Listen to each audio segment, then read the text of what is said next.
Fox 8 WGHP. She also runs the Vaughan Integrative Medicine Clinic. Probably one of the most knowledgeable people on GMOs and glutens in the triad, let alone the state. Please welcome to the stage, Dr. Elizabeth Vaughan!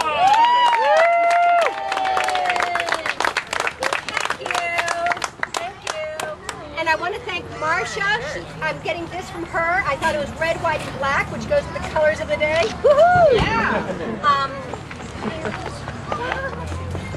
So much has happened since May when we marched the first time. How many people marched in May?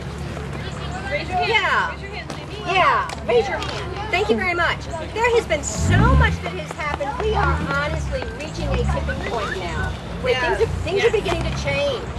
Okay. What I want to share with you is I didn't know a whole lot about GMOs until about a year ago. I went to a conference and heard someone talk about it and just got blown out of the water by it. And all of a sudden I realized that a lot of the things that I was doing in my practice were helping people because I didn't realize it, but I was having them avoid GMOs. Before you get to be a patient, if you want to be my patient, before you get to be a patient, you have to cut out all wheat, all corn, and that includes high fructose corn syrup, all dairy, corn, wheat, and all sugar. And in just doing that, joint pain would go away, or their brain fog would clear up, or their nose would stop running, or their asthma would clear up, or they had more energy, or they'd be happier. That's the same thing that happens to animals who stop eating GMO. One of the things the farmers notice when they stop feeding their animals GMO corn or soybeans or whatever, they find that the animals are happier. Probably because their stomachs don't hurt. Because so many of these things cause gastritis and irritation of your GI tract. So I was making changes, not really realizing what I was doing. And there are other things that play into it also. But I think that was part of it. And the other thing that happens in my practice is that almost everybody comes in and we do a taste test. And we see how much chromium and molybdenum and selenium and zinc and other minerals they have. And if you taste it and it's nasty, you want to spit it out, that means you have enough of it. If you taste it and not much taste there, then you are low on it. If you taste it and it's sweet, you are really low on that mineral. Chromium tends to taste like pink Kool-Aid or grape Kool-Aid, but everybody's deficient in minerals. And we always say, well, that's because the soil does not have as much minerals in it as it used to, right? I mean, and that's true. A study was done recently that showed that your average vegetable, okay, on a per pound basis, used to have 400 milligrams of different minerals in it. It's down to 25 now. Those are government numbers, all right? So why do people eat more? Because they aren't getting the nutrients they need out of the foods that they are eating because the foods have such low amounts of minerals in them. But could there be another reason? You know what glyphosate does when you swallow it? Glyphosate's a chelator. Now, I chelate heavy metals out of people. I give people drugs that binds the heavy metals, and they pee them out, or they poop them out. Well, glyphosate does the same thing. So every single time you eat Roundup Ready soy, Roundup Ready corn, Roundup Ready whatever, okay, you are getting a dose of glyphosate. And in your gut, that glyphosate is binding all of your trace minerals. So whatever you're getting in the food, you're not really getting. So when I test people, and then I put them on minerals, and I put them on good doses of minerals, they come back, and they haven't improved at all. They still can't taste the minerals. And it's because they're still eating genetically modified foods, because they should be absorbing those minerals, and they're not getting it. Does that make sense? So what else do genetically modified foods do in the body? A wonderful article came out back in April, and I'm going to show it to you. You can see the woman interviewed. One of the authors is Stephanie Seneff, S-E-N-E-F-F. And if you go to Jeffrey Smith's website, which is responsibletechnology.org, all of you need to know about that. You see Jeffrey interview this woman. And this woman, she looks like, I mean, she's kind of big, and she's got this beautiful silver hair, and she's got a nice skirt and a white blouse. I mean, she looks like someone's grandmother. No. She's an MIT professor. And this chick has basically done a literature survey of what are all the different ways that glyphosate hurts us. And again, glyphosate is what's in Roundup. Roundup, the difference between Roundup and glyphosate by itself is that Roundup has all kinds of things added to it that help the glyphosate penetrate even deeper into the food. You can't wash off Roundup, it's in the food. Oh, on that note, out in the Midwest where they have done studies of, you know, how much Roundup's in the air, how much Roundup is in the water, okay? So over 60% of the samples have evidence of glyphosate, of Roundup, in them. It's in the air. It's in the water. So we're getting some of that too. Even if you eat all organic, you're still going to get glyphosate because we live in America. And the promise of genetically modified food was we will use fewer pesticides, we will have greater productivity, we will use less water, yada, yada, yada, yada. And all of that has not panned out. Remember the drought that we had a year ago? And so many soybeans and corn died. Oh, genetically modified crops require more water, not less. Oh, we didn't realize that. All right. None of the promises that they made. Remember, Monsanto said we're going to save the world. Okay? It's not panning out. A study recently over in Europe showed that just regular farming, using traditional farming techniques, is much more productive and much more sustainable than the genetically modified crops, without any question, hands down. But what else happens when you swallow a genetically modified food that's been sprayed with glyphosate? And I'm not trying to ignore BT corn. BT corn basically chews up the insides of the insect stomachs. And what do you know? People who eat BT corn and rats who eat BT corn get a lot of heartburn and gut problems.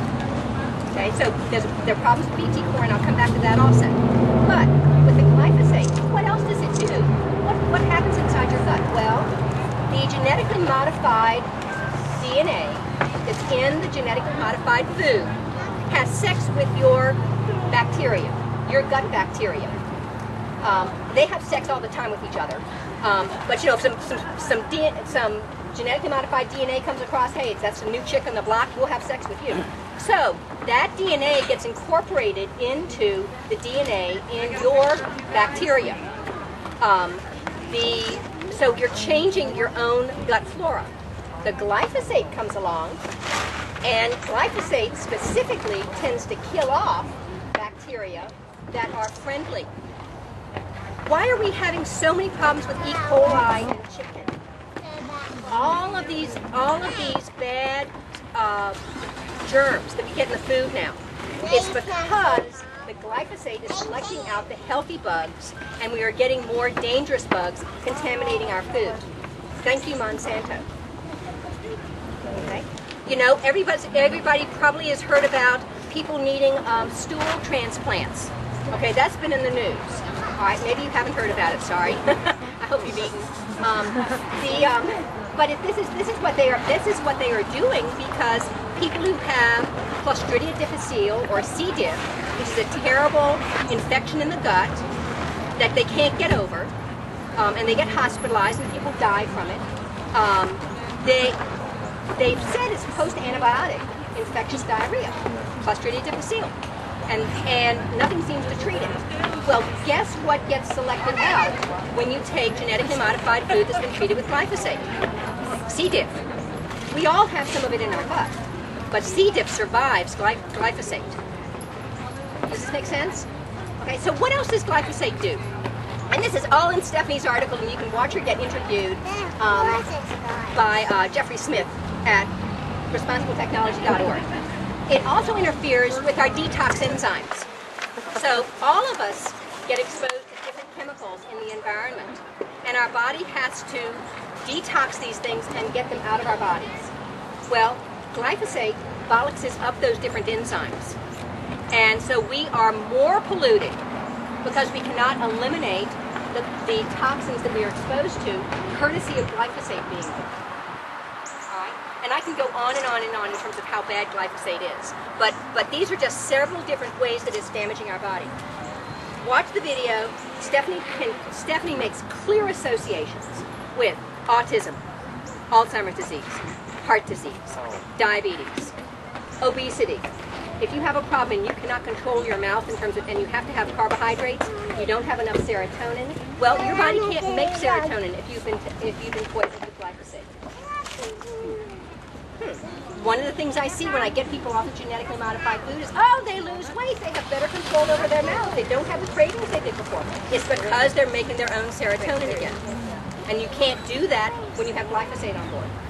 What else? Inflammatory bowel disease, irritable bowel syndrome, Crohn's disease, ulcerative colitis, kidney problems. I've got some handouts that someone else can hand out that show all the different things. I've got 25 of them. All the different things that are going up in frequency right now, and it all correlates with the introduction of the use of glyphosate and the genetically modified food. We are all paying for this in lots of different ways. And my frustration is that our government has been in bed with Monsanto, and I don't think there was any evil intent by the government. They just got conned. They just got conned. Now, I think there is evil intent by Monsanto. Okay, right? I mean, I used to think that they were just stupid, okay, and ignorant. And then I realized, no, Monsanto scientists, other scientists, both said, this is not going to work, this is dangerous. And Monsanto ignored them and chose to falsify the studies that they did. Y'all probably heard about the study over in Paris that a Frenchman did, where he gave rats genetically modified soy and corn made by Monsanto. And he started it and watched the rats and monitored them through their whole lifetime. Now, a rat's whole lifetime is 2 years. But at 3 months, nothing had happened. Happy rats, everything was just fine. Well, what do you know? When Monsanto did those studies with their rats and fed them the genetically modified foods, they stopped it at 3 months. And told everyone, oh, there's no danger from the genetically modified food laced with glyphosate. Now, I have to wonder if Monsanto decided that's all we're going to report. Because what happened to those rats? They didn't throw them out. They kept on watching them, but didn't report that. The guy in France watched these rats, and they all the female rats got all kinds of breast tumors. They died younger, and the male rats got something that I don't remember right offhand. But they all got sick. All right. Pigs have been studied because there was a woman in Australia, okay, that was France. In Australia, a woman studied BT corn and fed it to pigs, and many of them died, all of them got severe gastritis, and the female pigs got uterine enlargement. So there's an estrogenic effect. So that's probably why those female rats got breast cancer and breast tumors. All right, so it's estrogenic also. The woman in Australia was absolutely lampooned by Monsanto and the other powers that be that want to continue having genetically modified food. You're not going to see that kind of research in this country. Monsanto gives too much money to the universities and gets to cherry pick what studies are done. And if the results are not what they want them to be, that they don't get published. So we have to look outside this country to see what's really happening in the world. All right, now, yes. I just have you were talking about the estrogen effect. Yeah. For women that are going through menopause, or looking for hormone replacement therapy and everything, I was actually wondering about this. Because I had a full hysterectomy and everything. Does the Monsanto, genetically modified food, It's the wrong kind of estrogen. You don't want to eat it for that reason. Right, but no, what I'm saying Wrong is, kind of estrogen. what organically can women like me do? I'll talk to you about that afterwards. Thank you. True. So, when I first started learning about this, I told everybody, you have to take minerals and you have to take probiotics. You have to take, and I used to tell all of my patients, and healthy people don't come to me for the most part. Sick pups come to me, okay? Because conventional medicine hasn't worked for them. But I have a few healthy people, and the healthy people, I would tell them, you need 5 to 7 billion doses of probiotics a day, healthy bugs. And in fermented food would be fine, but you need some probiotics every day, 5 to 7 billion. Now, I tell healthy people 25 billion. People who are sick, 50 billion, 100 billion, 200 billion, because they have to replace the bad bugs in their gut with healthy bugs, and they have to do it on an ongoing basis because you are getting exposed to glyphosate. So higher amounts of probiotics than I have ever recommended for any population of people in the past. But I would say if you feel like you're healthy, around 25 billion CFU, lots of different kinds of germs each day. You need minerals every day. Put drops in your water. Take mineral pills. Take a Celtic sea salt. Okay, take good sources of minerals because probably all of us are low because the glyphosate is chelating the minerals out of us. I did an article in Natural Triad in August. All the guys will like this. I'm certain you've all read it because I said, men, save your testicles and humanity. Avoid Roundup and glyphosate. And in the back of that article, I list a whole bunch of things that you can do, and you can go to my blog, which is drvaughan, drvaughan.com. You can go to my blog and get the most up-to-date list of recommendations that I'm telling patients on a daily basis. I mean, things like, don't use Roundup. There's not a seat. What a concept. Filter your water. Either you filter your water or you're the filter, We have to take care of ourselves because nobody else is doing this for us. One of the articles, though, talked about the use of alpha-lipoic acid and vitamin E to protect the testicles. They were able to block the effects of the damage from glyphosate by using antioxidants. So more vitamin C, selenium, alpha-lipoic acid that gets into every single nook and cranny of your body, every single cell, every single organelle in your body. Vitamin E. All of us need to be taking those or eating foods that are organic and we know contain those things. Maybe you can do it with 4 Brazil nuts a day. That they are supposed to contain selenium. I have to question now because the soil's just not as good as it used to be.